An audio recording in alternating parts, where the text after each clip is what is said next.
So it just kind of goes to show that when they were drafting the new Ashland camping ordinance, they were thinking about time, place, and manner, because they specify here's where it's restricted, here's where it's absolutely restricted, and here's why, if we can tie it into a clear public safety issue. And then, the only absolute prohibitions are in those high-risk areas. Oh, sorry, I thought it was a question. Let's see here. So getting into kind of what, as we're going forward, like what must a city do? And I want to be very careful with, I'm going to say minimum requirements, but I don't mean like this is the bare minimum you have to do. This is just kind of what I'm taking away from the cases. Oregon law does not provide like a checklist. It'd be awesome if they did.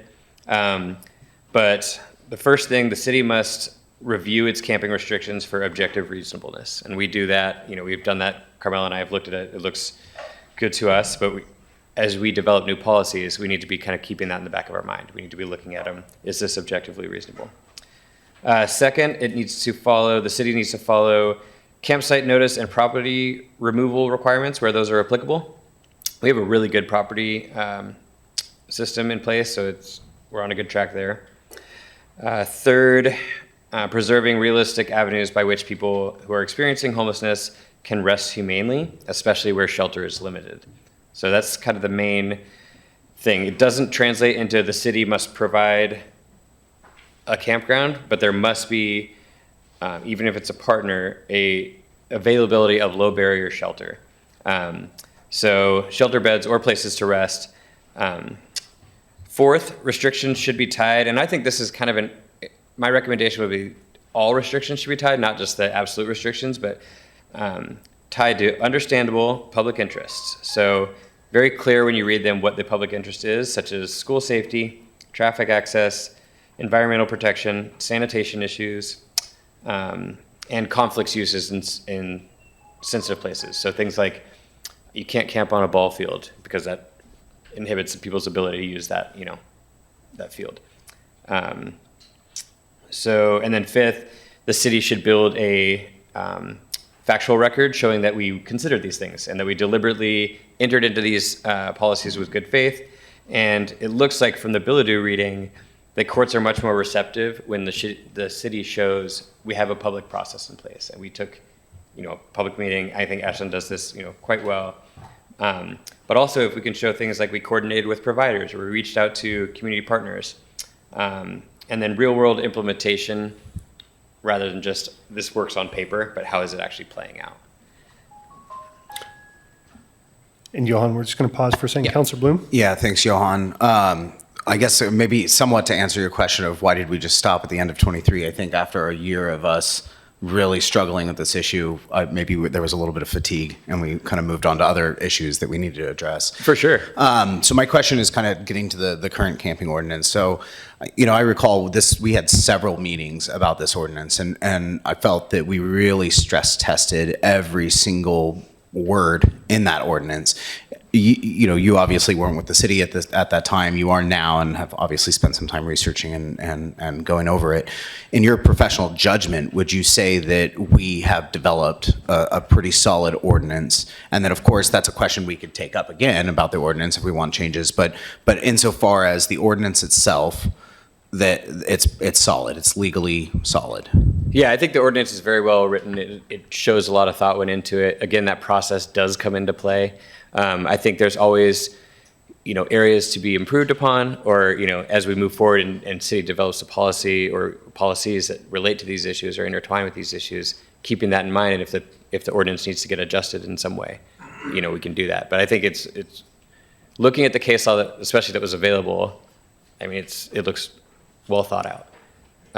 Yeah, and again, I think it's important to, and you make a good point. I'm sure it was exhausting, but the reason we have the night law and we have all these requirements is because the city wanted a camping ordinance in place. So that's the other thing is like, the other side of this is if you didn't have a camping ordinance, that's the minimum. That you do nothing. You go after things for different issues, but. So designated space. So another good thing about the ordinance is all these terms are defined. The whole point of the designated space is it Like I said, it provides the ability to enforce camping throughout the city, or camping violations throughout the city. And it sounds like, looking back on some of those meetings and the presentations given, there were significant public grievances as to the amount of public camping that was going on. Just things to keep in mind. Again, involuntarily homeless, I think that was taken directly from other cases and not original to Ashland. So obviously, currently, my opinion, one of the most important facts in the reasonableness analysis for the city of Ashland is it has a designated space, the night lawn. That matters because it shows the city is not operating like a pure exclusion model. It's paired its regulation with a practical mechanism. It provides for lawful rest. It's made documented efforts, clear housing focused goals. I think that's another thing to point out is, I've been here a year now, and I feel like almost every meeting, the council reminds itself like one of our major goals is housing and availability of housing and housing for all income levels, and so I think that's good. And the more specific AMC regulations have very clear health-related, safety-related, and environmental impact-related reasonings, rather than just simply saying you can't camp here. So I think, to kind of going back to your question, if a court were to look at the reasonableness with those totality in mind, I think it looks really good. I looked at a couple other cities just to kind of see what was happening. And Eugene seems to be similar to Medford in that they partner with other agencies. They don't run their own campgrounds or shelter areas, but they actually, I think their camping rules seem more strict just from skimming through. I don't know how it's enforced, but they rely on the community partners that they have, and it seems to be working quite well. So yeah, just one thought there. I have another city that I touched on in just a minute here. Like I mentioned, Ashland's property removal section, I think, is one of the stronger legal features it has. The ordinance expressly incorporates the language from the statute. It distinguishes what is an established campsite from those, subject to immediately removal. Things like, is there hazardous material, dangerous material, illegal material, or unsanitary materials. Also importantly, I found out, or I looked into it, and another strong feature we have is when city staff determines that property has no apparent value or utility, there's a process to challenge that determination, which is I didn't see any other cities that had that. So I thought that was a really good thing. An owner can appeal, and a hearing officer conducts a review. So that's a great due process feature that Ashland. Someone came up with it, and I didn't see any other cities who had it. So I thought that was really a good one. And Johan, can you just back up? Yep. Actually, now 2 slides, please. 2 slides? Councilor Kaplan? Yeah. Oh, sorry. Yeah, thanks. I just wanted you to talk about the 4th bullet because you stopped with reasonableness analysis, and I think it demonstrates that regulation is paired with accommodation. And I wonder if you could talk about what you meant by that, and also in the context of you talked about a lot about the ordinance itself and the drafting of it and how it took into account a lot of things. But in the previous, just a few minutes ago, you also said, well, it's not just important to have it good on paper. It's got to be the implementation is super important and documented that way. So I wonder if that you were sliding into that as well with accommodation and regulation. Yeah. So essentially, what I mean by that, sorry, I'm trying to piece apart your question here. So essentially, what I mean by that is, while we are regulating in certain areas, we're providing an accommodation. Currently, the city is actually providing it as an area for humane rest. So we're not just prohibiting it, but in the statute itself, we're providing for, and here's the mechanism by which you can, get rest, have some shelter, stay warm and dry, that sort of thing.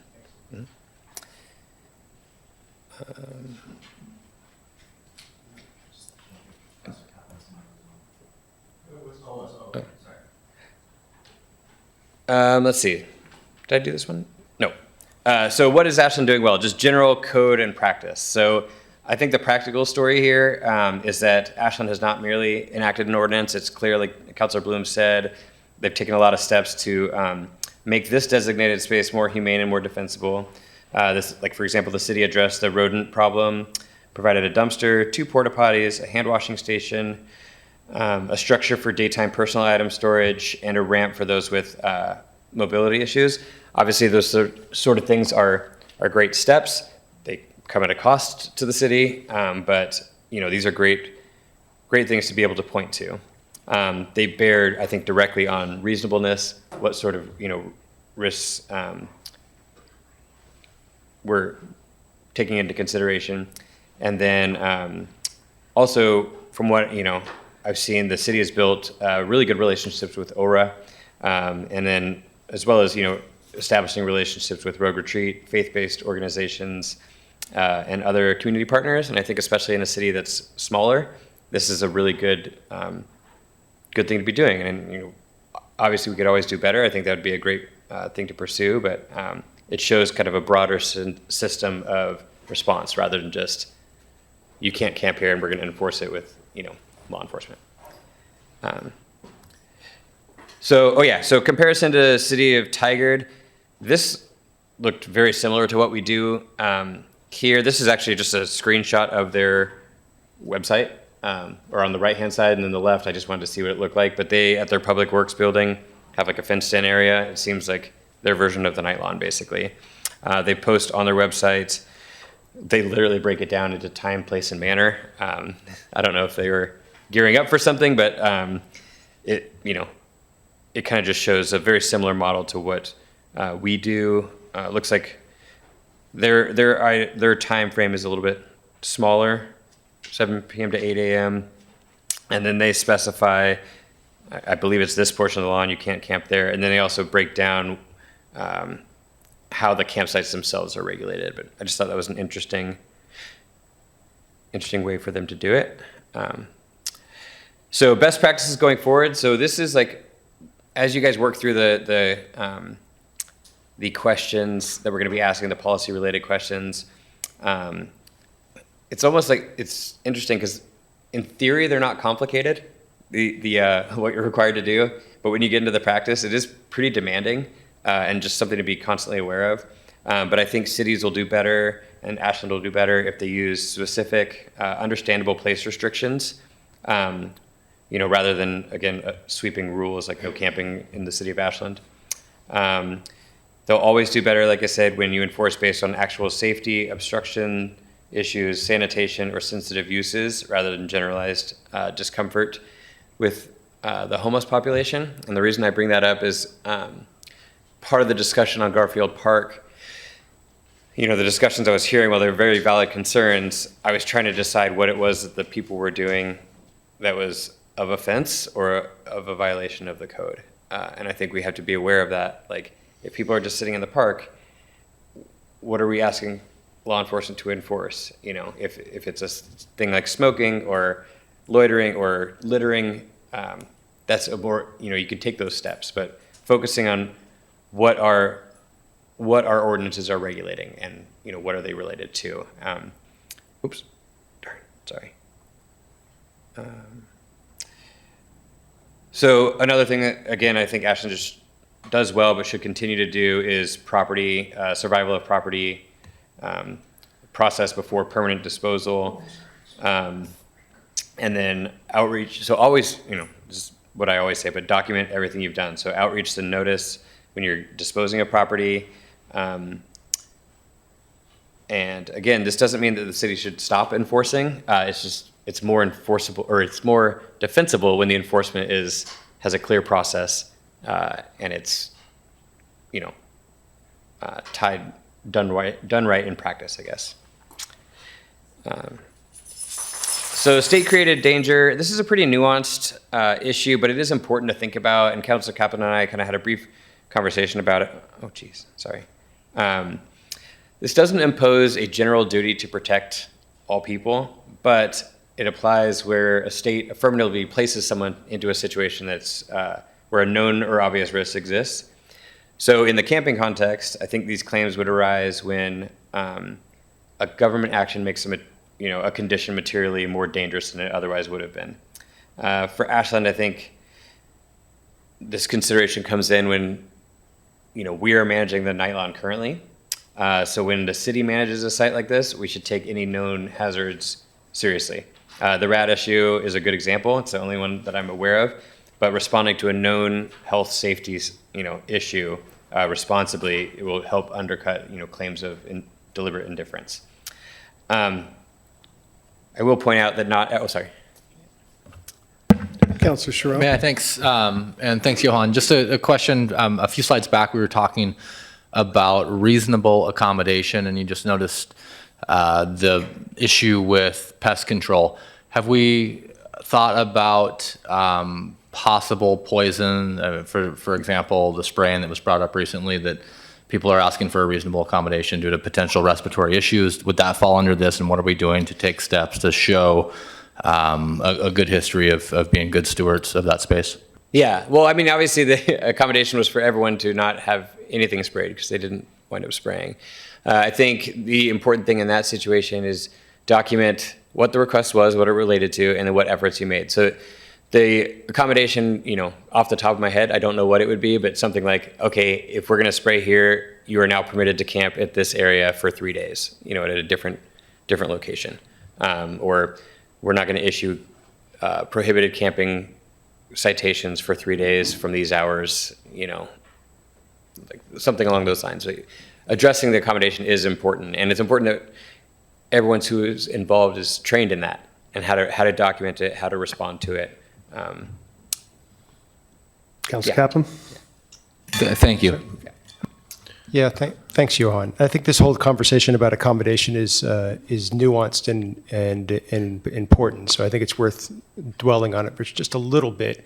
My understanding of it, and I'd just like to check in with you on this, is an accommodation, making accommodation for disability or whatever it may be, is not incumbent. Is it incumbent on the city to foresee the need for that accommodation, or is it that the individual who requires an accommodation has to make an affirmative case request for accommodation, and the city has to respond to that?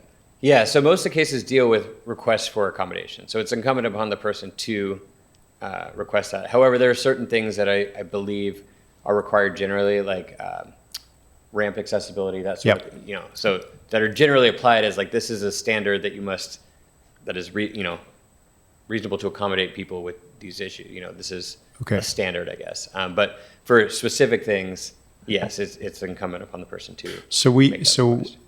If we're managing a space like this, we do need to think proactively about what sort of general accommodations like that need to be made, and then we need to demonstrate responsiveness if somebody requests a specific accommodation, and have a means for them to request that accommodation, I suppose. Correct, and there are forms available through the city for accommodations, and we've had it come up in other areas too. So I mean, it's something that the city universally has to do, is provide reasonable accommodations. Including everything from our website access to, buildings, door handles, that sort of thing. Sorry. Yeah, so if somebody's on, it's just a hypothetical then, if somebody's on the night lawn and they're in a wheelchair and it's difficult for them to pick up their tent and, at whatever time it is that is established, would they then be required to request an accommodation for a little bit longer time frame to do that? Or would the city be responsible for giving that amount of time in advance, surmising that they might need additional time? Yeah, that's an interesting one because it's not necessarily an accessibility, but it's an exception to the rule. Yeah, exactly. Time rule. It's an accommodation. So I think it would, if that situation were to arise, they would present that issue, and whether it's once everyone else clears out, you can have another 20 minutes, with more space around you. I'm not entirely sure what that accommodation would look like, but I think it would be a valid accommodation request. Councilor Duquesne. Thank you, Council Chair. I've been talking more than usual. Thanks, Johan. So my question, I agree with accommodations. Let's linger there for a minute.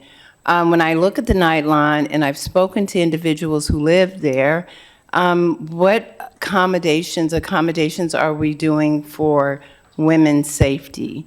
Because I know there was a question about cameras. Was a question about, we have no control over people's behavior. So I think about the women that I've spoken to who don't feel as safe as they possibly can, although our Nightlawn is probably one of the safest places for women. So are we doing anything for women on the Nightlawn? So I'm going to skip, actually, I'm going to keep it on state created danger, but, Okay. so I will say that when it comes to, exposure to the city, this has to do with, known specific dangers. So like a thing like if a fight breaks out on the lawn, that's not a state created danger. That's, the actions of, other individuals. I would say for that sort of, I'm going to jump back to ADA because that's actually the next slide in just a minute. But when we're thinking about state created danger, we're thinking about like, is this a flood prone area? Is this, are we creating a health safety issue with the rats or not having toilets or hand washing areas? So it's a known obvious danger that we're aware of. So I'm going to skip one slide up. So like I put in the materials, this is a thorny issue because it's very fact specific. I think as far as individually protecting women, I don't know that that would fall under like an ADA accommodation request. I think that that would fall maybe under the neutral rules that affect people differently, but I don't see it being a disability issue. Well, no, if I may, Chair, thank you. Yeah, I know it's not a disability issue to be a woman, thank God. No. But I look at, and not just women, just some people are more vulnerable than other people. And I know it's not an ADA thing, but I've just been approached by individuals who are concerned about that. So accommodations are accommodations, and I just wanted to voice that, Johan. Yeah, no, I think that's a really good point to bring up, and it kind of goes to Councilor Kaplan's point, and I think one of the bigger policy questions is how much does the city want to be involved in doing this, and what level of staffing are we going to create or provide to facilitate those things? So that'll kind of tie in, I think, to the bigger policy discussions that you guys can have. Obviously, that is a concern, and when the city's running it, you want to be aware of that. But I think that's part of a broader, discussion for you guys. Mm-hmm. I guess generally speaking, for ADA accessibility, the best operational response is to assume that every request has to be granted in some form, and that just means treat every request seriously, document it, and evaluate what reasonable response is available. I think that approach is maybe overly legally prudent, but that would be my advice if we're going to continue to, operate and respond. I'm going to pause real quick. Johan, Mayor Graham is on Zoom. She'd like to Oh, have a quick question. hi, Mayor. Hi, everyone. Thank you, Chair. So, Johan, my question is about state-created danger. Some advocates have talked to me particularly about this concept around the city being responsible for people's health and safety, because at some point we are offering enough services that we're essentially providing a shelter. And if we were providing a shelter, we would have some different obligations in terms of guaranteeing safety. First question is, to what extent is that something we should be concerned about? And the second one is, if we should be concerned, is there a threshold, beyond which, if we provide services, we're essentially taking on that responsibility? I don't know that there's a threshold. I'd say that the doctrine is probably at its strongest when the city's action materially worsens the risk. So I don't think that it's like a threshold of how many services we're providing. I think that would be more of an attenuated version of it. If we're providing them carelessly and not providing security, if we're putting known dangerous folks in a, unsecured area after, repeatedly or that sort of thing, but I think that's kind of a more abstract application of the theory. But I think with any situation, the more the city is involved, the more we are going to be responsible for what happens there. I don't know where to look right now, so it's kind of, yeah.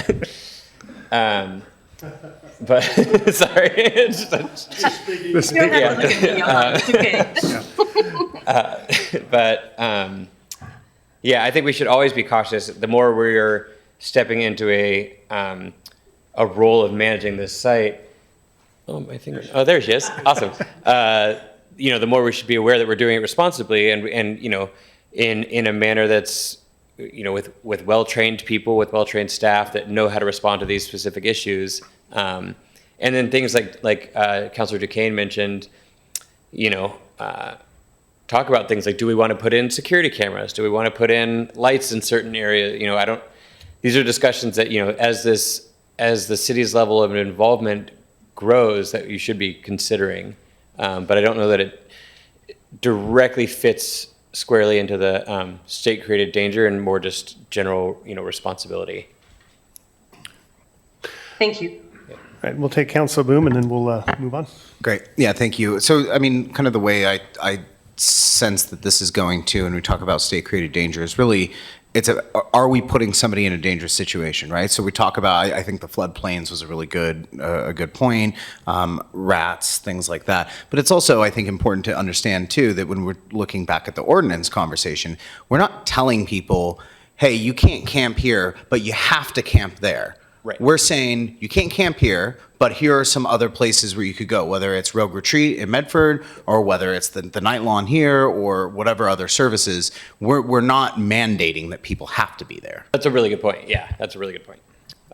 Okay. And one more, if I may, too, is that I think a lot of the questions we're having right now and the discussion is very valuable, but it's also maybe helpful for us to answer that main question, which is, do we want a camping lawn, and do we want it managed or not?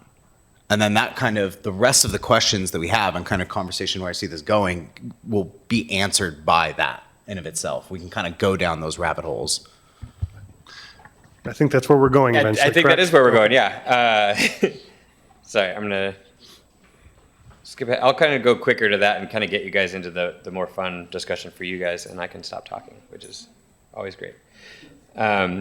So just to kind of, things to be monitoring as we're talking about this, if there's a single theme, I guess, to carry away, it's the city needs to be objectively reasonable regarding people experiencing homelessness and how we're interacting with them.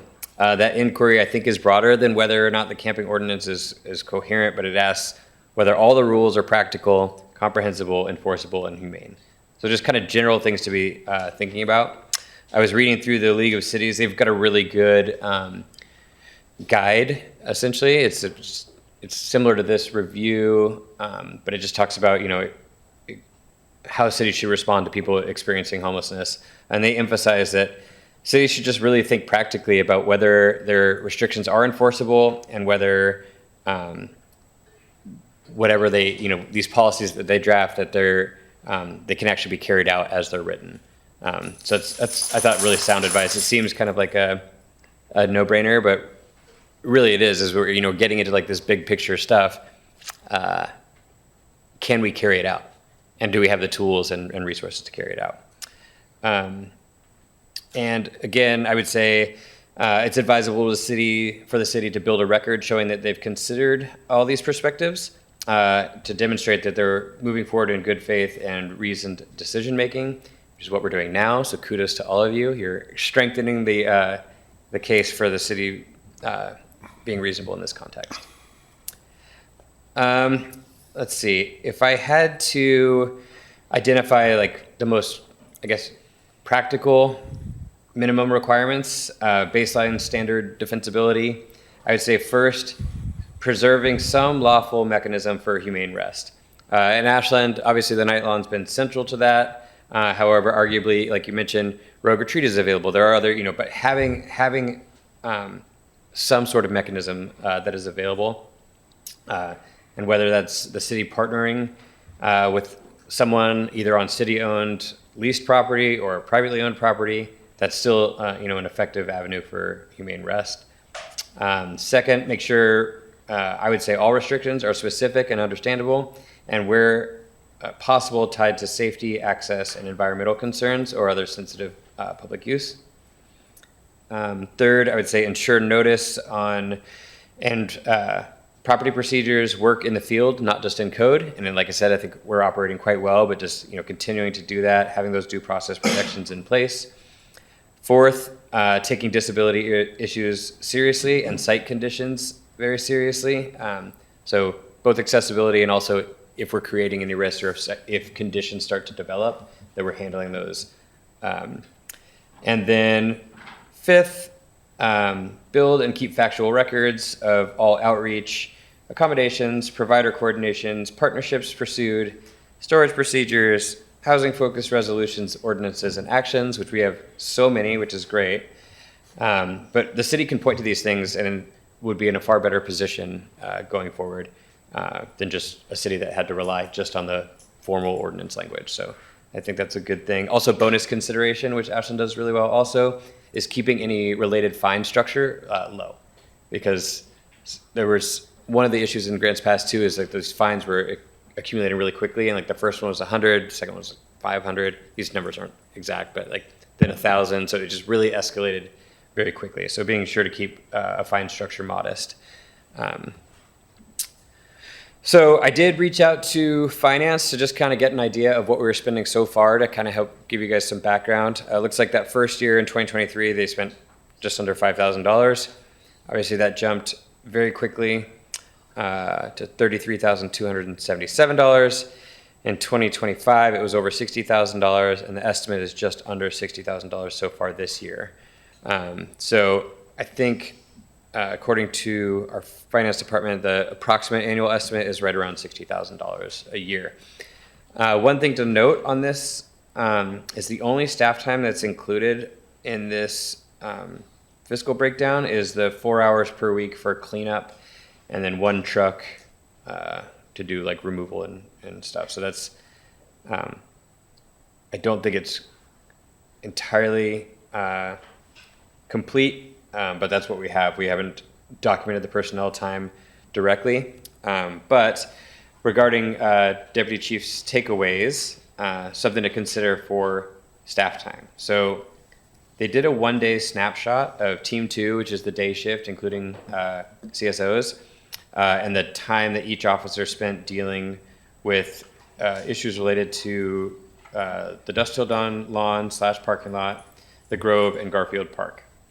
And this included arrests, transports, paperwork, property removal or collection, returning property, and other miscellaneous issues.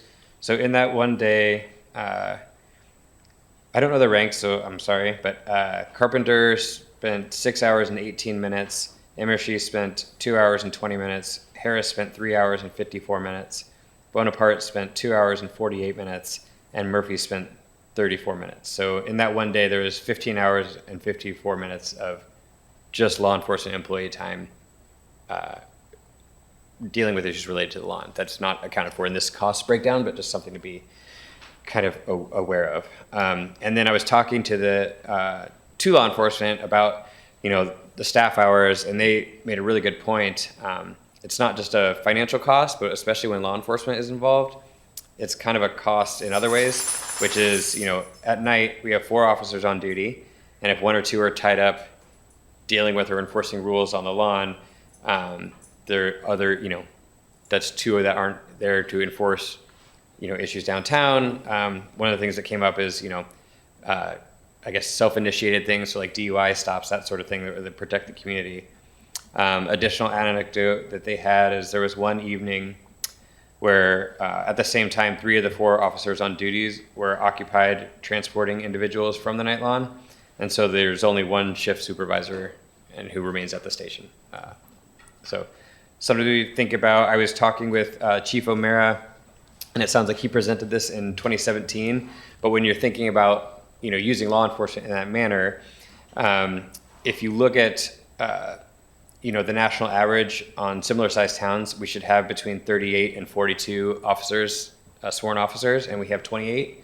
So we're already kind of working from behind a little bit, and that's from the Bureau of Justice Bureau of Justice Statistical Standards. Wow. Ooh, that's a mouthful, sorry.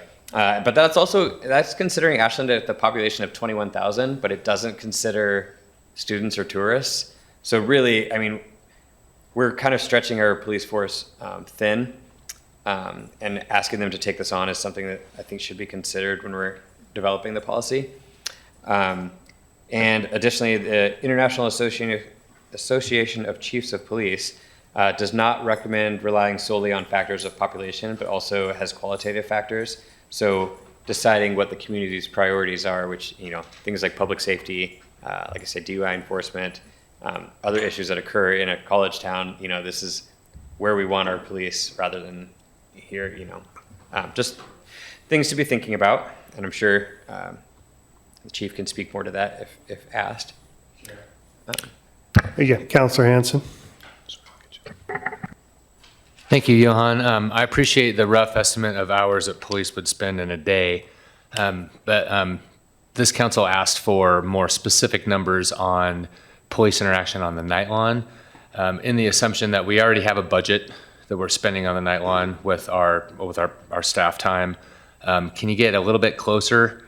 That was a request. I was hoping to really have a more dialed in number. I noticed it wasn't in the packet, but I also know that I've learned that it's not common procedure for police to necessarily hang out and be on the night lawn in the morning and the evening. They're kind of there as required.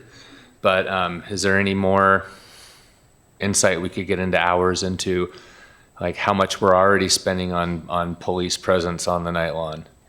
And I guess we can punt that for chief or another staff person when that time comes, but. Yeah, I didn't really look into like what arrests were happening or that sort of thing. I just pulled, you know, okay, generally something to be thinking about if we're thinking. I appreciate that. Resources, but yeah. In terms of like the daily time spent on the night lawn, attendance in either police or other staffers, if there's anything we can get closer to a budgetary number, we'd appreciate it.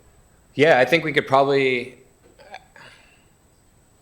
I think it could be done. I think the finance department and police could connect and just, you know, rough estimate if we spend this much time a week or a month, you know, I'm sure they could figure that out with some cross-department coordination. And I can happily put that in the notes to bring.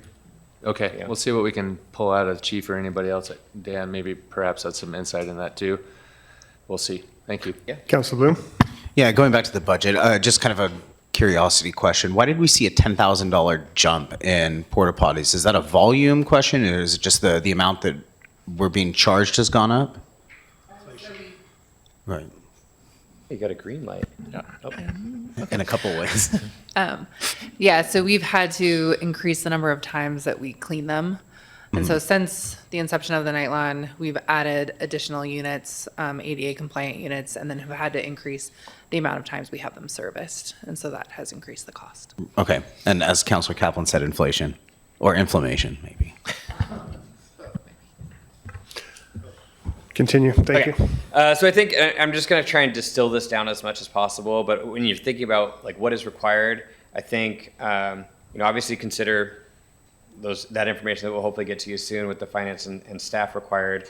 But just, you know, how can we operate, if the city is going to operate it, how can we do so in a humane and orderly way? And who's going to be doing it? So things to consider, you know, continuing the sanitation and hygiene measures already in place, continue taking ADA accessibility seriously. Something else to consider is just training and employing staff who are, you know, skilled in outreach and service availability, that sort of thing. Property removal, documentation, and accommodations handling. And also I think perhaps most importantly, continue investing in provider relationships and longer term housing strategies and building up these community partnerships, because I think the city is doing an awesome job. I think that there are resources that we could use more and utilize more, and relationships that we can build that would benefit everyone. And then of course, because it's part of my job, is just really stressing, documenting everything. That's generally across the board my recommendation. Please document it. If a hazard was addressed, documenting it, you know, having a all our actions, all our good actions are more defensible and just better if they're documented. I think another area of concern that kind of blends legal and practical is, if the site starts to drift towards a more expanded time, like the 24/7, I know we backed off of that, but just things to think about, like that the risk that is associated with that lack of cleanup window or time to kind of reset, as someone put, is something to really consider. And if police are doing the site management, I think that weakens our defensibility just because of the implications that happen there. Again, if the police are there enforcing the rules of the night law, it starts to look like criminal punishment rather than, no, now we're acting in our role as manager of the law. That's something where we don't want to have to deal with, is that blurring of the lines that Deputy Chief spoke about or mentioned. Councilor Kaplan? Yeah. Yeah, thanks, Chair. Johan, this is great. We've talked a lot about the lawn. We've talked a lot about the management question. The other piece that I'm going to talk about today, and you haven't mentioned it once, because it's not really a legal issue, which is where folks go during the day if they have to get off the lawn. And I wonder if you, in your consulting with folks in Grants Pass and Medford, elsewhere, if there's any insight into that. Obviously that's not something we're going to legislate. People can go and they're free to go where they want. But if they have to get out of a specific space, they've got to have some options of some place to go.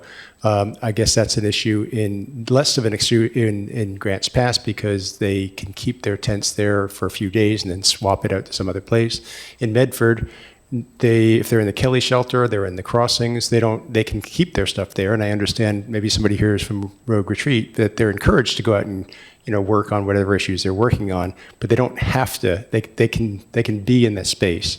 Same thing with ORA. ORA's got a non-congregate shelter, and folks that are in ORA are fortunate enough to be in ORA and be getting services. They don't have to leave their stuff. Whereas here on the Night Lawn, we're trying to put in place a situation accommodation that really doesn't provide people that ability to leave their stuff somewhere other than the shed. And we've talked about some of the deficiencies of that. Have you got any insight on how we should be thinking about that? Because it's not illegal. I know it's not a legal issue. It is a policy issue. It's not even a policy issue. It's just really just something to recognize as a practical matter as we're thinking about this. Yeah, and I think you kind of hit the nail on the head at the end. It's a really practical question, and one that I certainly don't have an immediate answer to. I think, like I said, like building up those partnerships with organizations that at least have some sort of outreach capabilities, or making things available. Obviously, the city shouldn't even consider trying to force people to go certain ways. So I think just making things available, doing the best we can as far as making access clear, the things that we do providing them well, and then remembering too, like we said earlier, and this is going to sound like ridiculous, but we're not in the business of managing the people. So this is not, if they go to the park or they go sit downtown, and that's fine. If they're not violating the code or the law, it shouldn't really be our concern.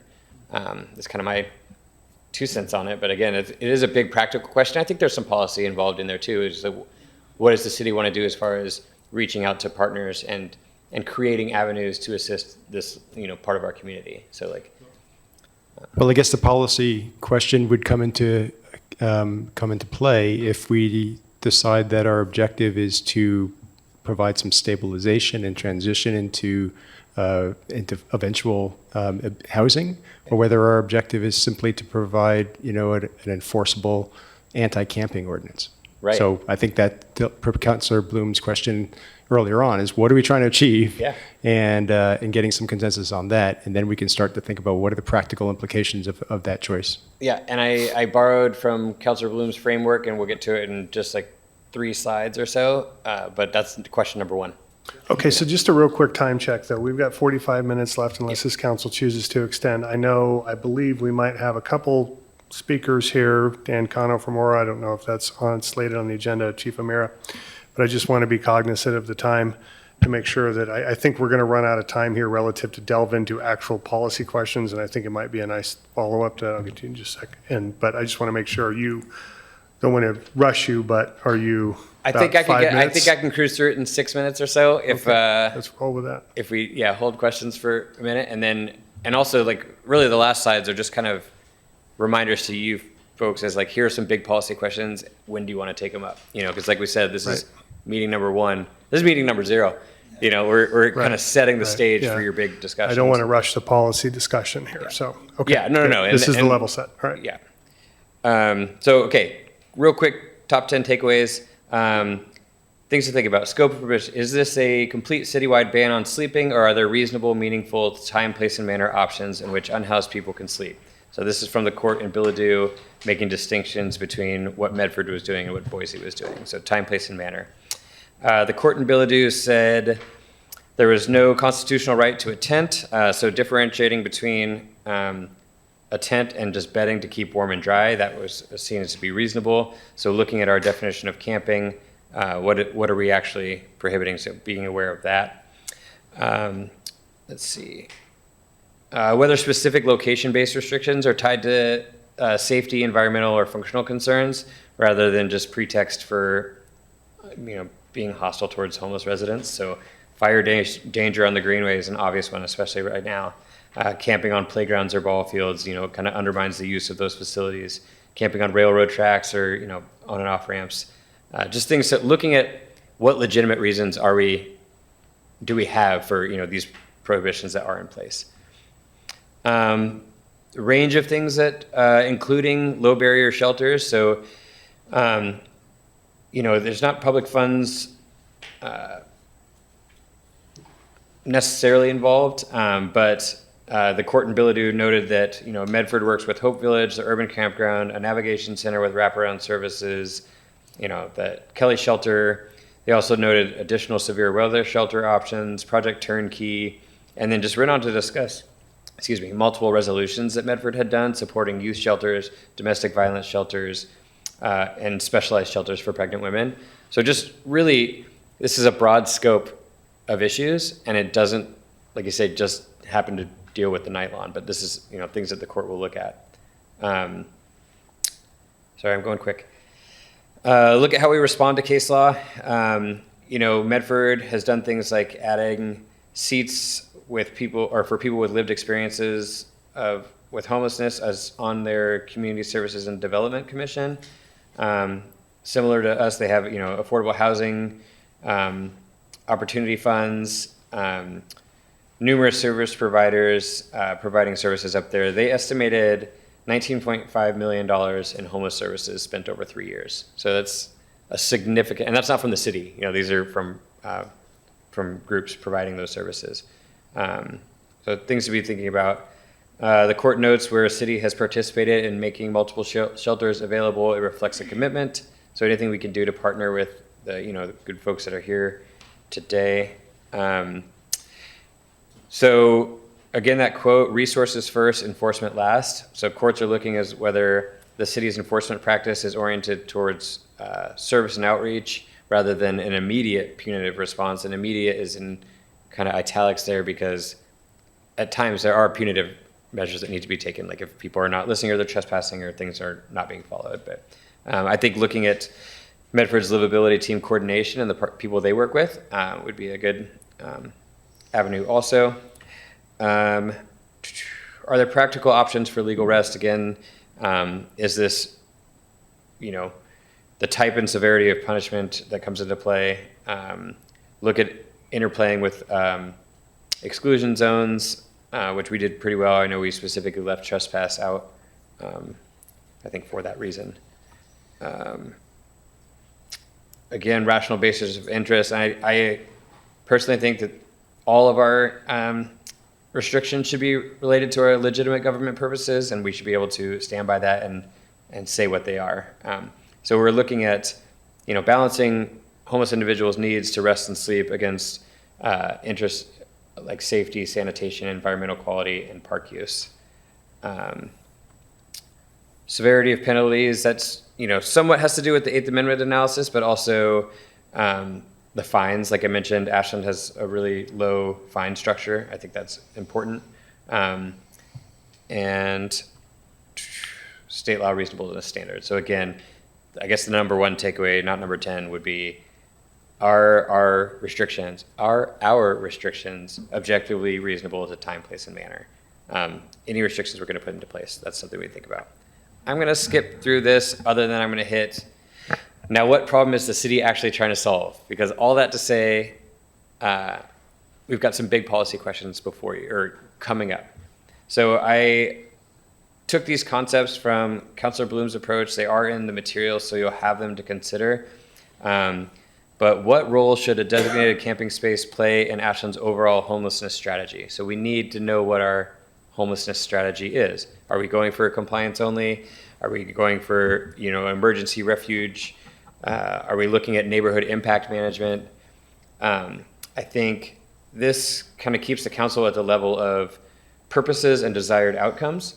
And, that's kind of an important, it's a basic policy, I guess, structure.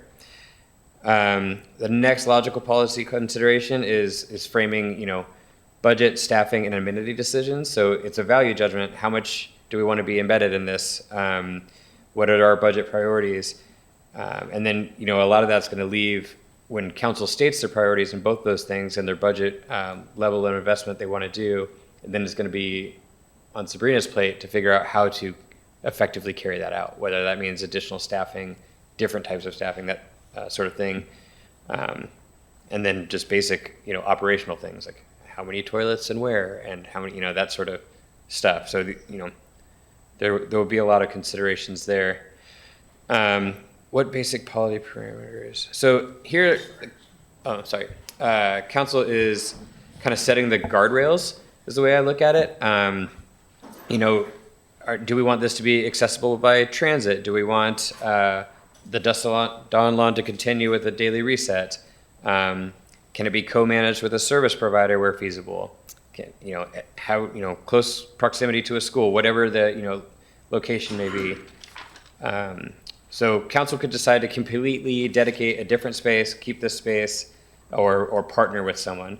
And then that would be the policy, kind of question. And then the practical bits get carried out by the city manager's office.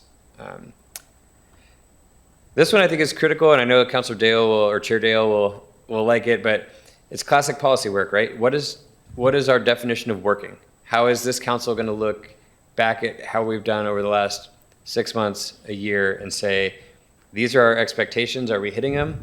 What are we monitoring? What metrics are we using? And then if the council's decision is to have the city take this on, that also provides feedback to Sabrina. Is like, this is how we want this carried out, and this is what we would like as far as reporting back. And so I think those are important things we'll say, I think that was in Councilor Bloom's meeting number 3. And then the last thing is having this council clarify partnerships, and that goes along with funding posture and any sort of, I guess, homeless service master plan that you guys kind of come up with here. I know that there was some disagreement of whether we were just talking about the night lawn, or like Councilor Kaplan said, I don't want to just talk about the night lawn. Having that bigger plan. I think this could potentially be the most beneficial question to ask. If council's direction to staff is aggressively start reaching out to community partners, find out what's available, what interest is there, how can they help shape a plan from the ground up at these future meetings that we have? What sort of things are you seeing working? Even if it's not direct involvement, here's what we've learned, here's how we see this working in Ashland, Rogue Retreat, or those, that literally have, a great deal of experience doing this and can provide, if it's not a direct partnership, at least some information. I think a lot of the future discussion will be on location, and that's going to bring some political pressure. But speaking of community partners, I know Councilor Kaplan was there. I believe Councilor Duquesne was there. We went to visit On Track, and we were talking to Eric Geyer, as they were building more of the facility and kind of expanding their residential thing. And we discussed with them just briefly, how how did that go over with the neighborhood? And he said there was a lot of political pressure, a lot of concerns of the facility. But he did say, however, this organization is there providing services, and the neighborhood has seen a significant improvement. And overall, like just generally the relationships with the neighbors have been great. So something to think about. But I think that it's a common theme. There's going to be big discussions beyond where to just put a night lawn or what levels of things at the night lawn. So getting these organizations in as often as possible, I think will really focus your discussions, but also just provide a lot of backing. And I went 4 minutes over, I'm sorry. No, you're fine. So what I'm going to do now is, if you don't mind, I'm going to see if I can wrap this up just for a second here. And so I'm going to lead with the question I have, which is, does this sound right to you? Okay. And it's something like this, as I've been listening to this here. So if we back this up and we start with the state and the rulings over the past several years, the state of Oregon, if we give them the benefit of the doubt relative to us, it's something like, there are 240 some odd municipalities. There's no one size fits all answer. Okay. The flip side of that coin is we don't really have any guidelines that are clear and objective. So it's kind of like planning and other regulatory bases where you give it a shot and we'll let you know kind of thing. And that puts us kind of in a precarious situation. So I think what we're trying to answer at the end of the day is the balance between, it really is a philosophical, what do we want to do? But at the end of the day, it really is balancing demand with limited resources.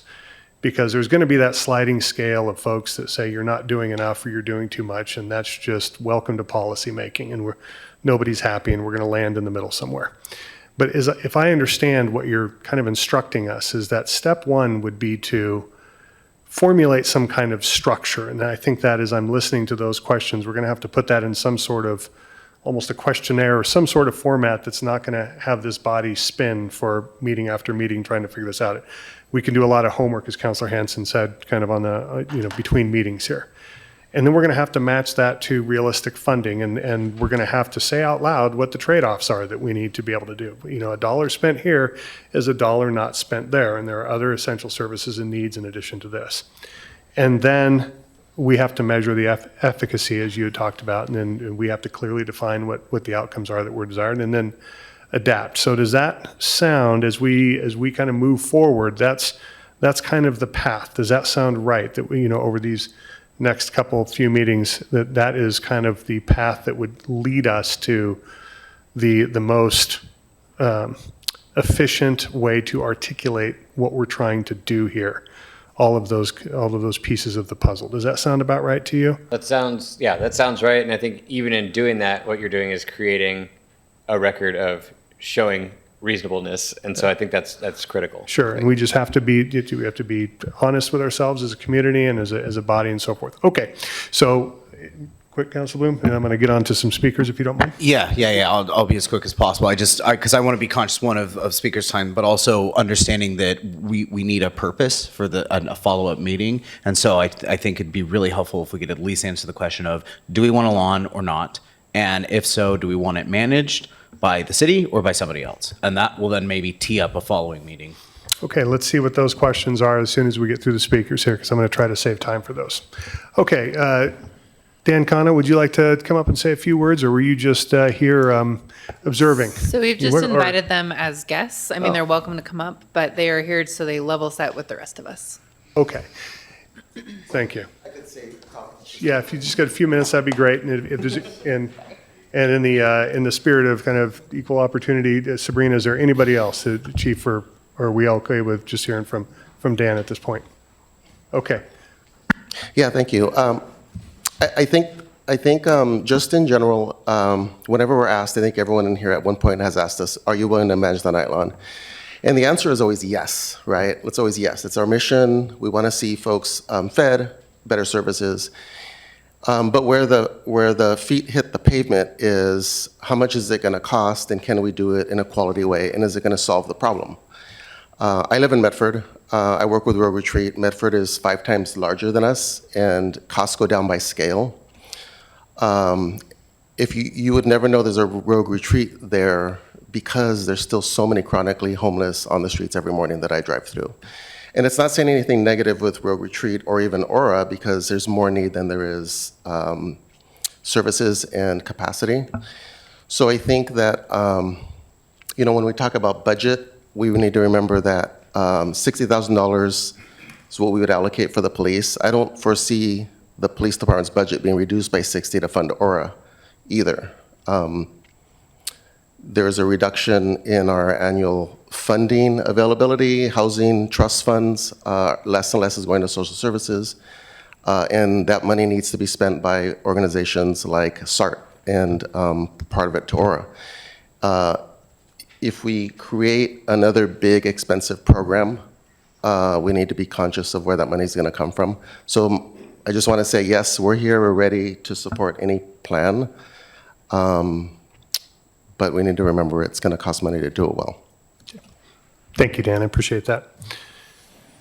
Okay, sure. Councillor Duquesne and Councillor Hanson, questions for you, Dan? Good question. Thank you, Dan. Am I blinking? I think there's too many red lights on. Okay, turn it on. Thanks, guys. Quick question. So, Dan, thank you for your willingness to step up and to manage, and I always appreciate that about Aura and about your team. My question is, if that were to happen, what would that look like dollars and cents wise? I mean, if you don't know now, you can always tell us later, but what would that look like? Well, it depends how long they're on the lawn, if it's similar to now, but we are in charge of what happens at night. Then we have, an overnight staff. Do we have one or do we have two? There's a lot of factors in that. The 2,200 shelter for 4 months came out to about 100 to 140,000. This wouldn't be that much per month because they're not there all day. But, and we would definitely be creative with working with, all of our community members. And the current budget also doesn't recognize all of the volunteers that are providing food. And if that's an expectation and we adopt that, that has to be, right? Like the volunteers aren't always going to be there. We hope they are. But there's just a lot of things that come into play. Thank you, Dan, because I would like to spend some time, not now, but some time really looking at how that would pencil out and what it would look like. I think it would be great for this body as we move forward, so thank you. Councillor Hanson? Thank you, Chair, and thank you for stepping up here, Dan, in so many ways, but literally coming to this meeting. And I have two questions for you. One is oftentimes this body gets into policy work, and then we it's hard to straddle the operations for us sometimes. So first question is there anything happening with partners or staff that since the last time we spoke a couple weeks ago that you want to update us on? Anything that, from our wonky dais here, anything boots on the ground that you want to share with us? And two, we talked about what it might look like to have like a hybrid model with like a serious light touch in the morning, light touch in the evening with, one idea was just like working with, volunteer police staff or something with Aura to have that connection to police, but not actually have police on the Nightline. When we're going forward with all these different options, do you have any thoughts or do you have anything to share with us in terms of what you've thought about these last couple of weeks on what's going on that we don't know about? And then, like Councilor Duquesne said, any ideas on potential partnerships for like a light management, a light touch? Nothing specifically new. I will say that I did find out we're spending about $1,500 a month in managing the storage shed. And that's just with staff. And I guess another option would be some kind of hybrid that would move towards some more mature management. And that would be something that we could start a little faster. I don't know what that looks like yet, but I think that's one of the things we talked about. And definitely we really need to be better at engaging volunteers and leveraging that capacity. Okay. Thank you. Thanks. Councillor Kaplan? Thanks, Chair. I want to pick up on your comment, Dan, about what you observe in Medford. Medford has about 300 congregate and non-congregate spaces that they're getting ready to expand. And when I say Medford, I'm talking about Rogue Retreat, because the city of Medford doesn't provide any of that. They provide the space. They don't provide the funding or or any manpower, person power. So, and you still see, a lot, as you say, you come drive over here and you see people in different places. Well, you and I had a conversation about this last week. I was pressing you on whether if we expanded our number of shelter spaces, we would need a night lawn because Medford doesn't have a night lawn. And your comment to me was, maybe that's not something that Ashland would put up with, would having people sleeping in doorways and places around town, as is the case in Medford, inevitably, because the police really aren't going to be able to enforce everything. It seems like Medford police are putting much more attention on the Greenway and letting some of the excess go elsewhere. So in answer, as I'm trying to grapple with Councilor Bloom's question, do we want a night lawn? Do we not want a night? I don't really want a night lawn, but I'm coming to the conclusion that I don't want not a night lawn either, because if there's no way to find shelter for everybody that's going to need it, then I think we're going to need some space like the night lawn that's managed somehow appropriately. Is that really where you were going with your comment about about Medford? And Yeah, drive I here? think it was more expectation setting. Like, what problem are we trying to solve, right? Is if we're trying to solve visible unhoused folks on the street, this isn't going to solve it. Even if we run a perfect 30-bed night lawn, we're going to have to still exit people. There still has to be, we might even do it more because there's going to be behavior expectations. And we will end up with a group of folks, and it is a continuum because Aura is bringing in 8 to 10 people a month into Aura directly from the streets. And so we just need to make sure that we have the right expectation. We can do this, it's going to cost money, but are we going to see a change in folks hanging out downtown and in the parks? And I don't think the statistics say yes. Thank you, Dan. I really appreciate it. Sorry, real quick, Mayor? Yes, thank you, Chair. Hi, Dan. Hi. Just a quick question for you. We were looking at the budget figures just a little bit ago and seeing the amount of staff time that's taking to keep the area clean and the parking lot clean and that sort of thing. And I know that with new requirements, some of the new SNAP requirements for volunteer time, and some of the conversations that I've had with some of the advocates and some of our unhoused neighbors is around this question of, is there a way for the people who are staying on the night lawn to kind of contribute to their own space? And a desire, I've seen a desire from a lot of people to be able to do that in some kind of a structured way. Do you think that there is something to be looked at in terms of this question of supporting kind of volunteers of people who live on the night lawn to help take care of that space? Is that something that we should be looking at as a possible element of potentially a scope of managing the lawn? Or, is that something we should be looking at? Yeah, I think it could. I think it's something that needs to be tried to engage. But I think putting night lawn folks or any unhoused folks in an advantageous position among their peers can also create challenges. Asking them to enforce rules that they themselves may be perceived or claimed against that they're being unfair puts them in a disadvantage, in a bad situation of safety. But I think we should be partnering with them to set the rules, to have a shared understanding, to help each other enforce them. But whether they can be in a position of authority becomes a little tricky. Yeah. If a follow-up, if I may, Chair? Sure. Thank you. So I was thinking more in terms of it being an option for people who need to have volunteer hours to be on a cleanup crew, not necessarily to be in a position of authority on the lawn, but just to be in a place of maintenance of the parking lot and the lawn space, maybe being somebody who could help other people off in the morning, help them set up at night if they need help, that kind of thing. More of a not in a management position, but just more of an assistant position. Because I don't know how this is all working out with the new SNAP rules, but I have heard from some of the advocates that they're concerned about folks losing their food benefits because they don't have a way to show hours. Yeah. And so it seems like maybe there's something there in terms of that budget line item that right now we're spending to have parks people come. And I know that that's not extra budget, Sabrina, but I just wonder if there's maybe a way to balance out some of that internal effort. Yeah, and I think we're kind of talking about testing it at Aura because we have a little bit more of a group community dynamic there. But I think and we have to. Like if they're going to lose their SNAP benefits because they need volunteer services, that's someplace where we're going to have to develop a system. So yes, I agree, and yes, that's something that we're definitely going to look at. It's going to require coordination, fairness. How many opportunities are there? Who's getting them? At what time?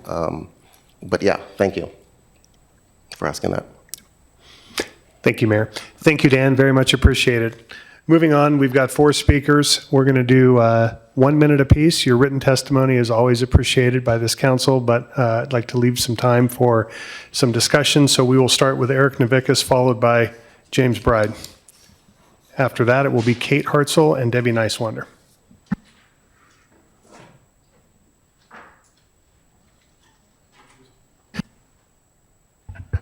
This is, you've just 1 minute.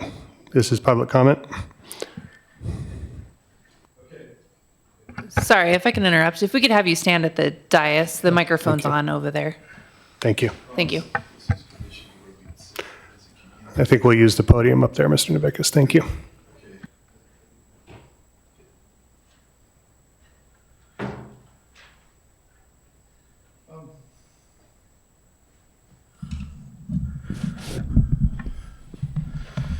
I think most importantly that we need to recognize that this is a community problem, and when we create divisions between people, it creates conflict. And I think that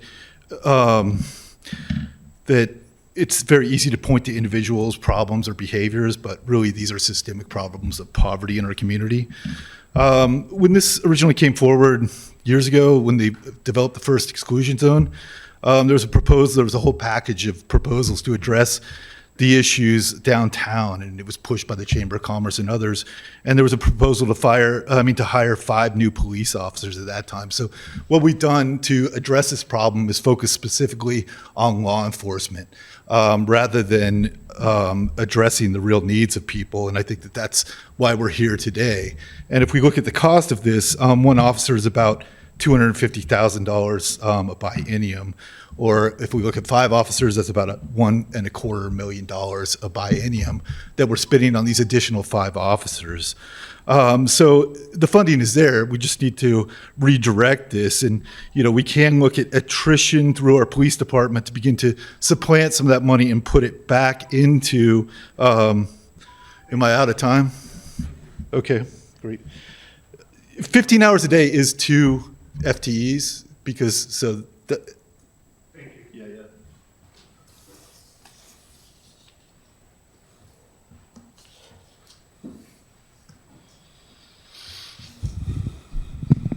Hello. Okay, so it just starts now. Okay, so I first want to clarify that I'm not speaking in my position as an employee at Aura. These are just personal opinions and observations from living in Ashland. I've lived here for about 5 years. So I just wanted to offer a little bit of perspective on the number of people who could be able to be housed if there was enough affordable housing available in Ashland.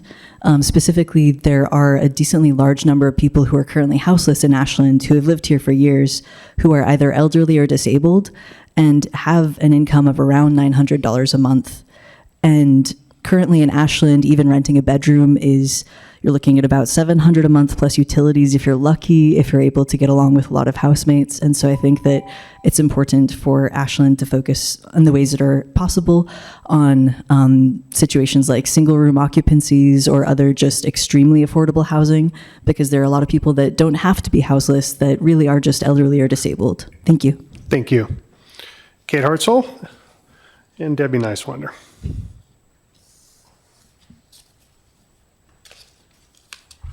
Hi, and I'm not speaking as a state employee, but I've had a lot of work, done a lot of work on ADA accommodations, both professionally as a union steward and also personally. So I'm happy to answer any questions. I appreciate your attention that you give, hopefully, to what I sent to you over the weekend. I've been studying shelters and campsites and the continuum that's available and that's been experimented with across the country.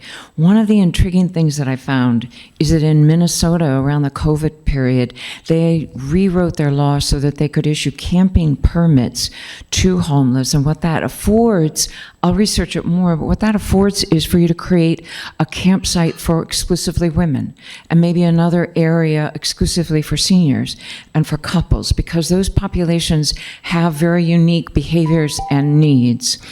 So I think that's something that I hope you look at. As far as the budget, you all removed illegally, $100,000 from the homeless budget.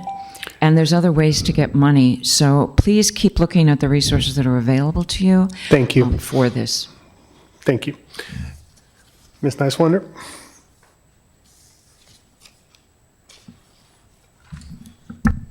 Hello. So I'm going to give you a progress report since our special session meeting or whatever. The new hours are working out great. The folks are really appreciating the weekends. And they are also off the lawn by 9 a.m.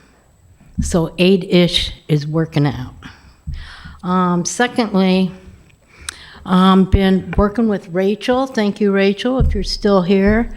There was no signage at Garfield Park. As far as rules, the camping, the drinking, the smoking, oh my God. But we got signs now.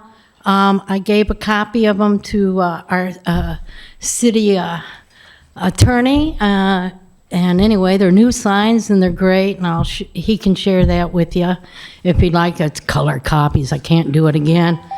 The problems are minimized on the lawn. There's been several expulsions. We're down from 34 tents down to 20 tents, and we're averaging about four expulsions a week, Thank you. unfortunately. Yeah. But Thank you so much, Debbie. I appreciate it. I know. have a good night. Thank you. You too. Thank you. Johan, could I ask you to come back up here if you don't mind, please? Thank you.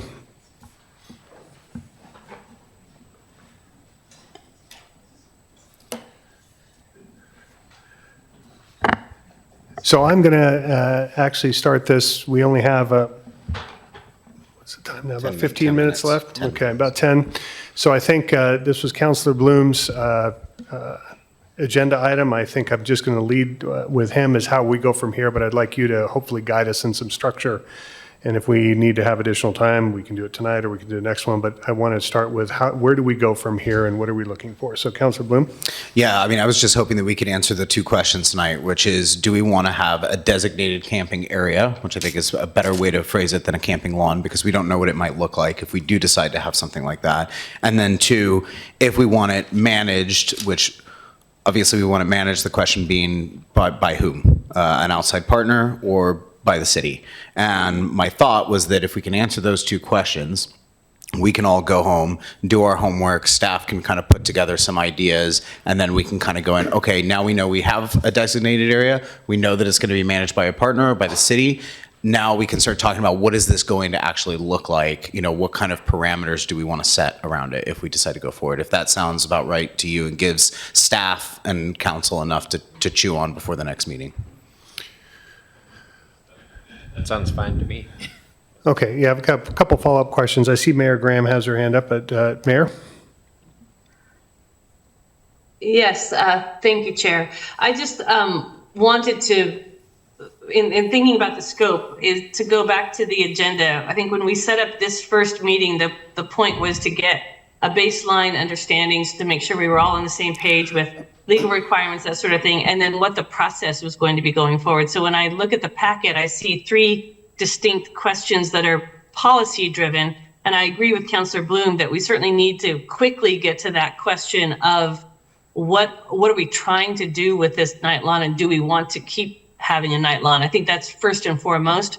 but I don't think that there's enough time tonight to take that up. And we didn't talk about that as the scope for this particular meeting. So my hope would be that we could get clear about the next meeting, and I think maybe really have the time to dive into that overarching question at the next study session, so that we can then tier policy to that goal. So along Does that those. sound? Yeah. Oh, yeah, sorry, Mayor, didn't mean to interrupt there. Yeah, that sounds good. I guess I would bring it back to Johan. I don't know if you have your presentation here. We've got the potential policy questions for council. So.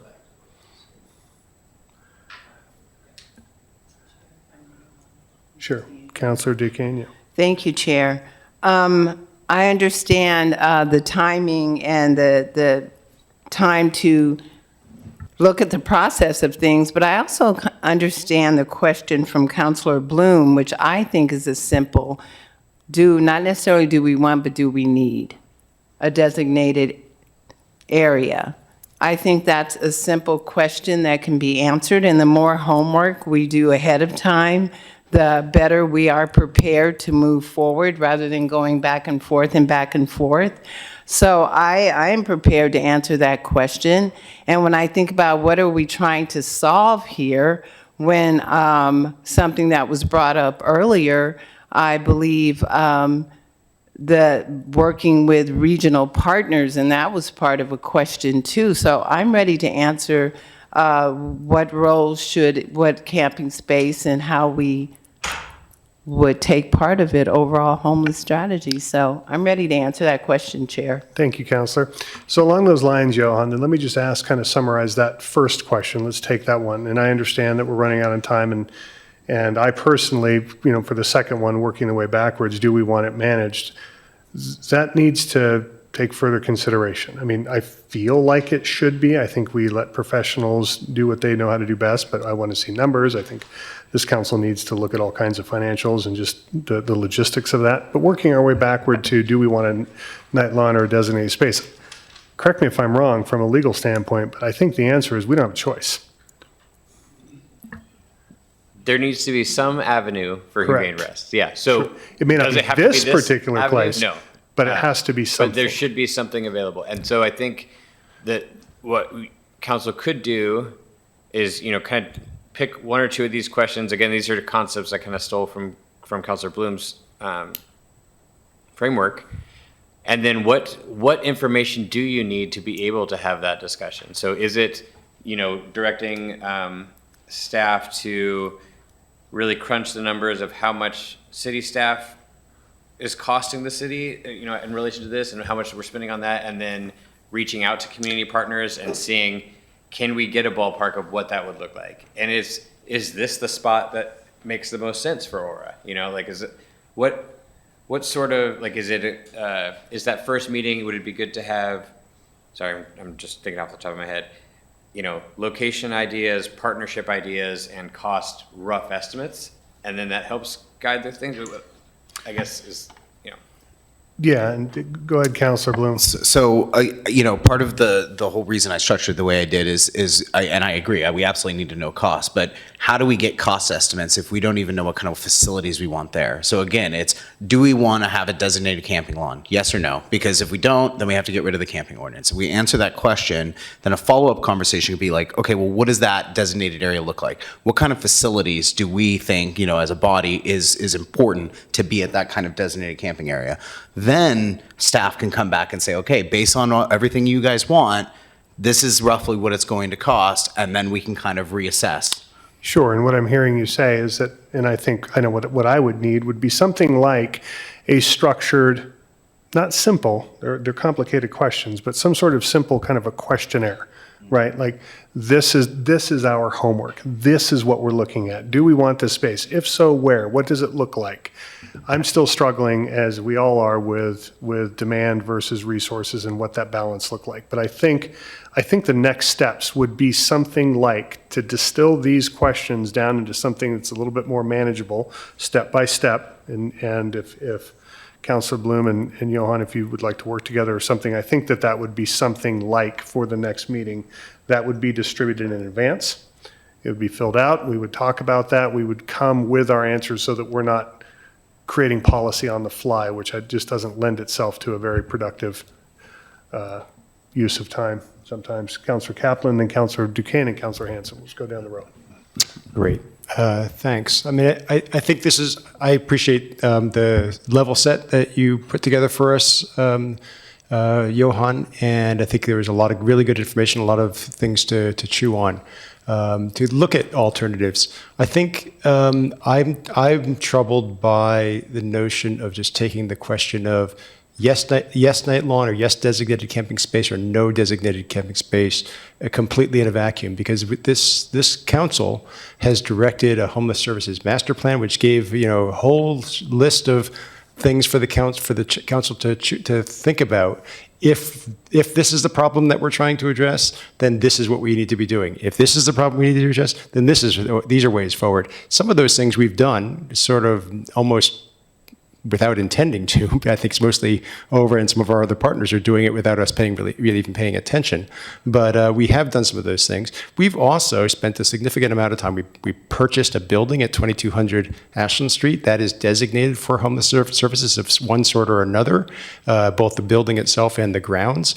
We just completed the second ad hoc committee on that. I want to see the question of what do we need a designated camping space for? And this kind of goes to my question to Dan earlier. In the context of all these other services, we've got a non-congregate shelter already at ORA. We've got the potential of a partner coming forward and providing some kinds of services at 2200. I don't know what those are going to be. Depending on what those services may be, I have a different answer on where and what nature of night lawn I think we would need. So, Councilor, how would you phrase the question, if I could ask you? So, yeah, I would phrase the question as, how does a designated camping space fit in with what the council intends for the continuum of homeless services that we're prepared to support?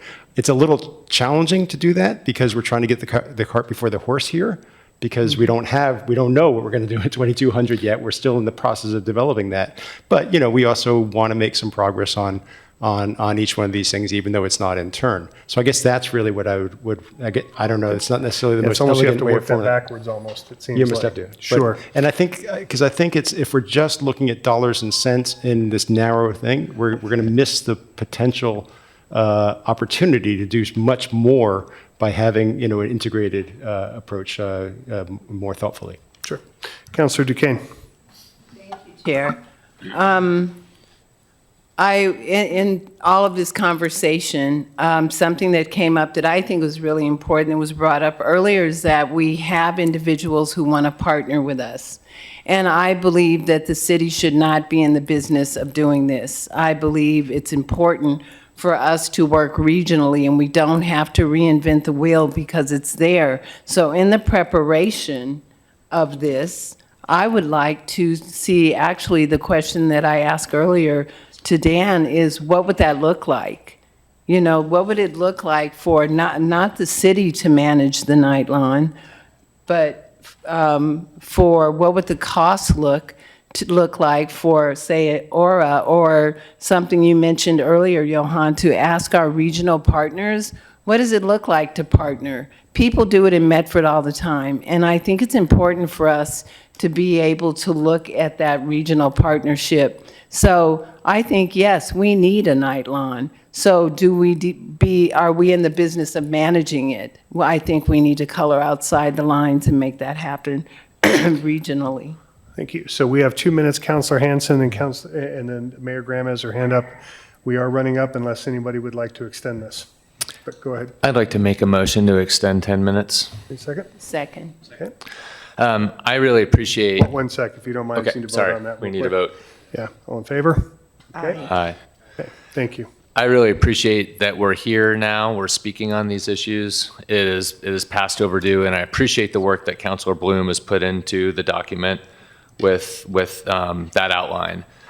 I would really like to see it now taken back to staff and brought us back to something that's like more general third party with similar objectives and outcomes. But I think we as counselors have our own objectives and outcomes and biases, and I see it in this document.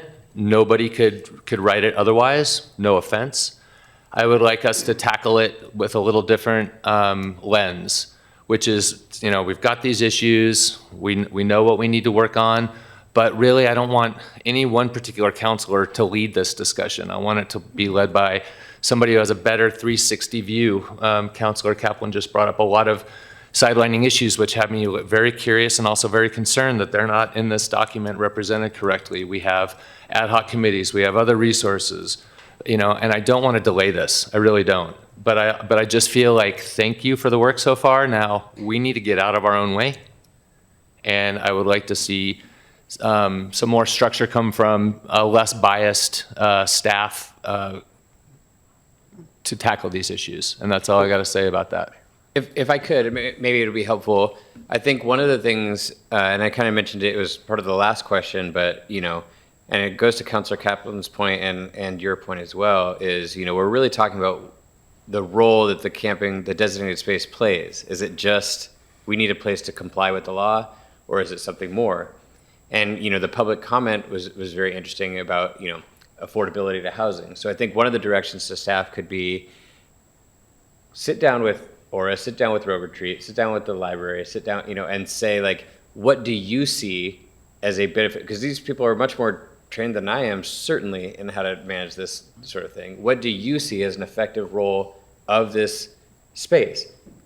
With that, is this space the right space? Is there another space that you know of that would be good? Is that available to you? Or like, why would that be the case? And then it can, and even if it's just here's what we have learned is not effective, so you should consider this when you're considering the role that your designated space plays. So I think, while I was the fifth question in the list, I think talking to those partners and seeing what's available right off the bat can shape the conversations, even if it's just, this is how we would do this if we were, all things considered, and then the city can start talking about how can we contribute towards this if that vision aligns with the council's vision. Like, and if it's looking at things like, I think it was called super affordable housing, as well as, volunteer organization and management of either tent camping or whatever the situation becomes. But I think that I don't know how else to, start, because this is not my area. This is not, I don't. So, but for a quick follow-up, and then I'll get to the mayor, but just along those same lines, I'm still, maybe you can help me with this, just from the not necessarily the legal, but legal mind, structured mind kind of a thing, is so we've gathered this, we've had the conversations, we've looked at the master plan, we've seen it through all the various lenses of the 7S. We still need to distill that data, so to speak, that raw data and those thoughts and those considerations into something that we can start to formulate policy. And so how, and you don't have to answer this now, but I think it's something that would help this council is, in what manner would you like to see that progress so that we can then reflect upon it in a way that we can move it forward? Because otherwise, I just fear that we'll be all over the map. So I think for that first question is, your homework is, what do you as individual counselors view the purpose of the night lawn or designated space as, and what are your desired outcomes from it?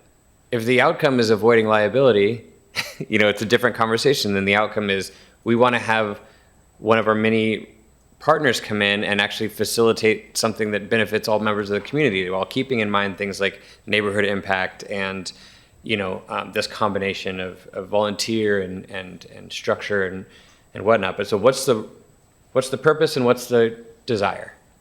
And if you can answer those two questions, then we can really start thinking like how to move forward. Perfect. Thank you. Mayor Graham? Yes, thank you, Chair.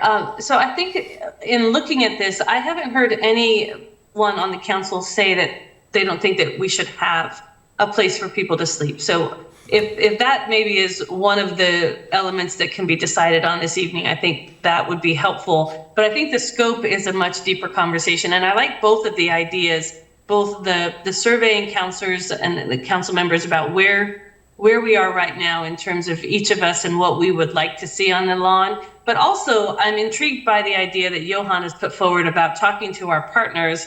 And I think this links in, Councillor Kaplan, to what you were talking about, which is how does this fit into the larger picture across Ashland and across the region? And I think there's maybe a potential to bring both of those elements together in the next conversation so that we could get to that answer around scope. Councillor Bloom, that you're wanting us to get to quickly. I agree that we should get to that answer, and then we could build out the rest of the conversation around policy, aimed at that particular scope. But I think both of those would be useful direction to staff. Okay, thank you. Thoughts? Councillor Kaplan? Yeah, I mean, that's where I was, thank you, Mayor. I kind of had the same thought after listening to Councillor Duquesne and Councillor Hanson and Johan, is that really the direction to staff. I think for me, I'm pretty clear that I'd be interested in hearing from others, but I'm pretty clear that our staff shouldn't be managing the night lawn. We're trying to do this in a way that's probably not that effective. It's really not minimizing risk at all. I think we are going to need a night lawn for some purpose, and I'm happy to think that through. But I think we would be much better served by having the staff reach out to our partners and come up with, how do you see this fits in? How does this fit in? What do you recommend as a way to use our facilities for homeless services, including any use for an airline, wherever it may be? So may I ask you a question, Councillor, on that? So along those same lines, what I hear though, and curious what your thoughts. What I'm hesitant to, and maybe I'm misinterpreting this, but I hesitate to have staff go out and do this and then come back and see what we are. I'd rather us provide some policy direction so that they can ask more pointed questions. And kind of what I don't want to do is have them go out and Sabrina and Johan, maybe I might be going down the wrong path. Maybe you take this and that's great. But what I don't want to have happen is we direct you to go out and talk to our partners. And of course, we've had a lot of conversations already. And then you come back and say, well, we could do this. And we say, well, that's not what we were thinking. Do you think we should narrow that down a bit? Thoughts? Yeah, I recognize the challenge. I think we did last time direct staff to go out and talk with our partners about uses of 2200. I don't know what's come of that. I assume there's probably been some conversations and we have some good ideas. And I think it's really how it all comes together. I'd hate to circumscribe what the possibilities should be by our non-expert view, and I don't think staff are particularly expert either. Sorry, Johan and Sabrina. I mean, that's the point of getting experts from our partners who really are the experts and are dealing with it all the time. I learn a ton every time I talk with Dan or Sam or anybody else, or Kristen from the library. So I would like to benefit from all that. I wouldn't want to narrow prematurely, but I also don't want this to be an interminable process of, they come up with something and it's almost like, oh no, that's not good enough. That's not what we had in mind. I don't literally have the answer in mind. I don't think there is the answer. Sure. I think I'm just looking for how do we use the resources that we've gotten? What do we have? What are the resources we have? We have land. We got a little bit of money. We've got the building. We've got this space. We've got other spaces. Let's let our experts think creatively about how to put that all together and address the issue of I wouldn't say the issue is camping. The issue really is homelessness services in our community, which includes camping. I thought it was an interesting idea about the camping permits. I thought it was an interesting idea about leveraging people's disability payments. Are people getting disability payments? I think there's a whole bunch of solutions that can come to the table for additional resources if we let the folks that are working on this day-to-day do it. Thank you. And Sabrina, real quick, and Jordan, and I failed. Councillor Hanson, did you extend for 10 minutes or for 30? I can't remember. 10? Okay. So we've got 2 minutes. Sabrina, I'll leave it with you. Yeah, so I think regarding the question of set policy before we talk to our partners, I think Johan and I will be the first to admit that we are not experts in this area. And so I think having the conversation with our partners, to Councillor Kaplan's point, here are the resources that we do have. This is our current budget. This is our current infrastructure. What would you do with that, right? And we have our homeless master plan or homeless assessment. here is what we know, here's the policy that's been set by council, which is we do have a camping ordinance. And then kind of here's the spectrum, right, of minimum to maximum resource usage, because that's what it's going to come down to, really, is the amount of resource we're going to put towards it. We can come back with that and provide that spectrum for council to then start developing what policy they want, which is really what resource we're going to be able to put towards it. That might be a way, because I think otherwise we're just kind of spinning our wheels by having non-experts have the conversation with council. So I think just be, Yeah, like a motion, the extra 10 minutes, 5 minutes? second, how much, wait, I need a clear motion for how much time? 10 minutes, we don't have to go that long. 7:20, is there a second? Okay, favor? Aye. Okay, good. Thank you. So, okay, Counselor Bloom, now that we have time? Yeah, I just said, because I know one of the important bits is when's the next meeting? I would propose June 1st, because the next available option after that is end of summer. Unless we add meetings. So June 1st, there's 2 items, informational only. The next meeting, June 15th, there's 4 items, and they're very heavy. And then there's, because we decided to take summer breaks, we don't have another meeting until July 20th. And that's the strategic plan draft and Sure. reserve fund conversation. And so Counselor Duquesne, Sabrina, while you're looking at that to make sure that works, Counselor Duquesne? Something that I attempted to do earlier, but I couldn't because I didn't have Wi-Fi, was I wanted to take June 1st, a presentation that I'm bringing to council. I wanted to move it to that July 21st. So that would free up room for this conversation.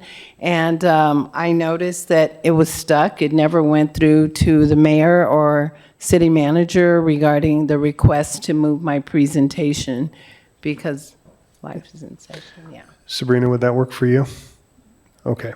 All right. So I think, so now that we've got the date settled, I think what it sounds like to me, if I'm listening to Sabrina and Johan and council here, is that there's two things that we need to do. So the direction to staff is to come back with, for the June 1st meeting, the resources and the limitations thereof and any other considerations.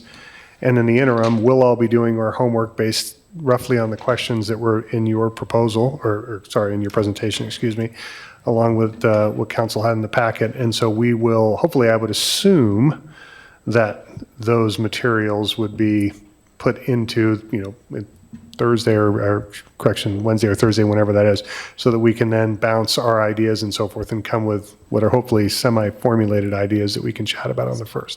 Does that sound right? Councilor Duquesne? Thank you, Chair. Quickly, and city manager had mentioned reaching out to our regional partners. I totally support that, and in doing so, please take under consideration the work of our ad hoc committees and what they've done and their due diligence and their time and their efforts as we talk to our regional partners who are very astute, very smart when it comes to this. Anybody else? Okay. Sabrina, Johan, are you okay? Direction is clear. You've got what you need as far as what the deliverable is? Just a date check with Councilmember Duquesne. The July study session is July 20th. Is that not the 21st? Okay, just thank you. Yes, I'm sorry, I said 21st. 20, yeah. Excellent. Thank you. And then, so council has given staff their direction. We're going to reach out to the community partners and essentially say, how would you do this? But also, at In the same addition to time- providing resource limitations and what that looks like. Yeah, our spectrum of resources. But then also council's going to be considering their individual perspectives as to purpose and desired outcomes. And I think what kind of ties into that, and it might help shape it too, is how is that measured? Like we talked about the metrics. So like the things to be thinking about in the back of your mind, because it also then will help everyone formulate. It's like, okay, is that even measurable? That sort of thing. So just things to be thinking about for council as you get this, Sure. as we move. And I think probably we'll send you a survey to fill out. I was going to say, I think it would Okay. probably be something that as you think about things over the next couple of weeks, if you say this would be valuable, council, to answer certain things, survey form or whatever, that would be great. Yeah, I'll connect with the city manager and probably with our partners too. So, right. But okay. Okay. Mayor Graham? Great. Yes, thank you, Chair. So I think that sets us up really nicely for the next study session. I think it will have at that point the information coming back in from staff. And if each of us has thought about our own personal, opinions and thoughts about what this should be, what we can do potentially is start out that study session after brief presentations with just going around and finding out how each individual counselor thinks about the proposal that would come from our partners and that sort of thing. We may be able to pretty quickly find a pathway so that we don't spin. I've heard that concern. I share that concern that we could go round and round trying to answer this basic scope question. So this all sounds really good to me, and I think we should just all make sure that we're prepared to speak to that scope when we come back together on June 1st. Excellent. Yes? Okay. Well, with that, thank you all for the good work. This is difficult, but it was great that we're doing this. And by the time we see everybody tomorrow night, I believe the polls will have closed. So please, if you haven't, I know everybody in this room has voted, tell everybody to get out there and do so. And we'll see you tomorrow night. Meeting is adjourned. Thank you.